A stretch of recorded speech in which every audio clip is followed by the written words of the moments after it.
বদলে গেছে। সময়টাও তো বদলে গেছে। সময়ের পরিবর্তন তো আমার উপর দিয়ে যাচ্ছে, তাই না?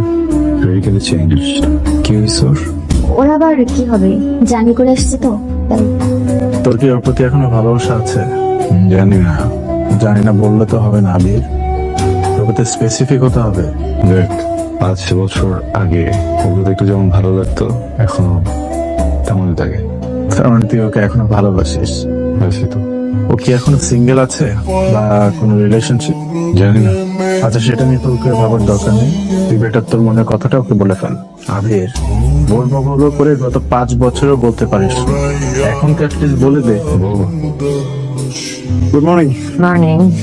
বাহ, আপনাদের সকালে কিন্তু কিছু করেন? আপনিও তো অনেক সকাল সকাল ঘুম থেকে ওঠেন। আমি সকালে উঠতে হয়, অভ্যাস হয়ে গেছে। উঠে ছুটতে শুরু করে। তো আপনি কবে ব্যাক করছেন জাপান? ভাবিনি এখনো। সকালবেলার এই স্নিগ্ধতা আমার খুব ভালো লাগে। আচ্ছা, আপনি কালকে থেকে আমাকে আপনি আপনি করে বলছেন, কি হয়েছে আপনার? না, আসলে আমি যে মানুষটাকে রেখে গিয়েছিলাম, আপনার ওই মানুষটা নেই, বদলে গেছেন অনেক।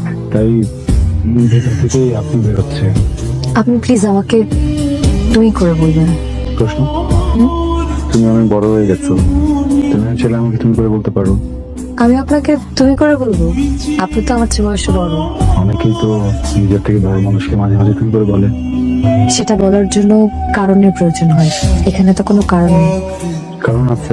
প্রশ্ন, আমি তোমার একটু কথা বলতে চাই। বলুন। আবির, প্রশ্ন, তোমরা আসো, টেবিলে নাস্তা দেওয়া হয়েছে। কি যেন বলবেন বললেন?